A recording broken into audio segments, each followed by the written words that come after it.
Hello and welcome to my channel.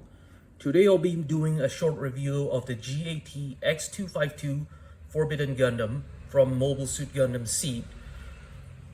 This model kit is actually a high-grade version of the high-grade remaster version of the original one. The original model kit was released in 2003. This re-release happens somewhere in the year 2012. Such, there are some minor differences you can see. For example, the color of the plastic is definitely the darker part is a bit shinier compared to the one that to the release on 2003. Of course, there is an additional decals here and here and here. There are actually more decals, but I don't put it because due to it's being some of them are being a bit too small for me to try to put it around. This Gundam type model kit is actually a very unique design compared to some others. For one, it definitely had a lot of equipment to play around with. For example, here you can see it has the two machine cannons over here according to the lore. Of course, its signature Scythe-like weapon, and then it has the typical head Vulcans head machine guns you can see that a lot of Gundam do possess. However, its most defining feature is the back equipment over here. You can see this thing does require some time to set up properly. However, especially this part, I actually put it upward for this review. Okay.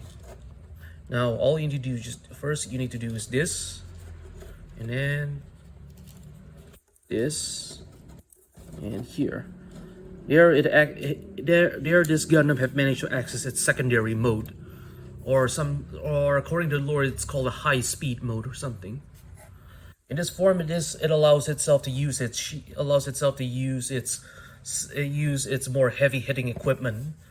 The most notable is these two things are solid firing railguns, and its strongest beam weapon is located over here. It's in which it acts in tandem with these two things over here, with its two railings over here.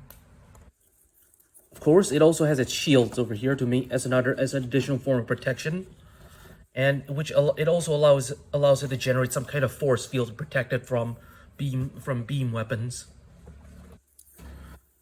All right, now back to the kit instead of the lore, and I will be talking about its articulation.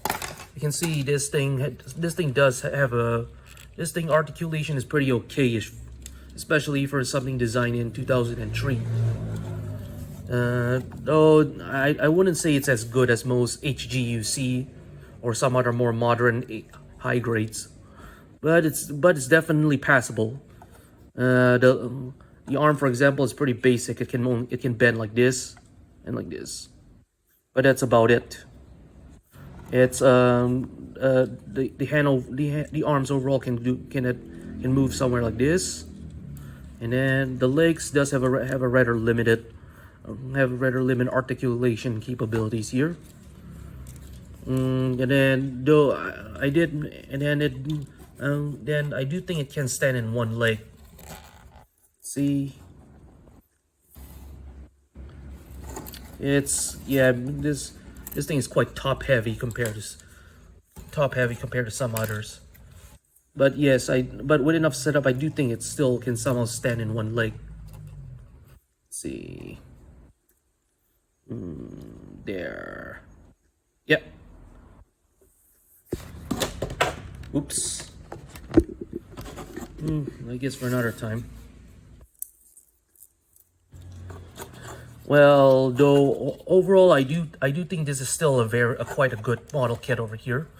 It does have a lot of equipment to play around with, and its hands are quite simple enough, and then it doesn't have the different hands of HGUC model kits, and it's quite straightforward. Though I definitely wouldn't say it's a beginner friendly model kit due to some rather sensitive parts on the back. But the regular SEED HG high grades is quite beginner friendly, especially for the joints and stuff like that. I do like this kit overall. Now, thank you for watching, and please subscribe to my channel. I appreciate your support. If you like this video, please give a thumbs up.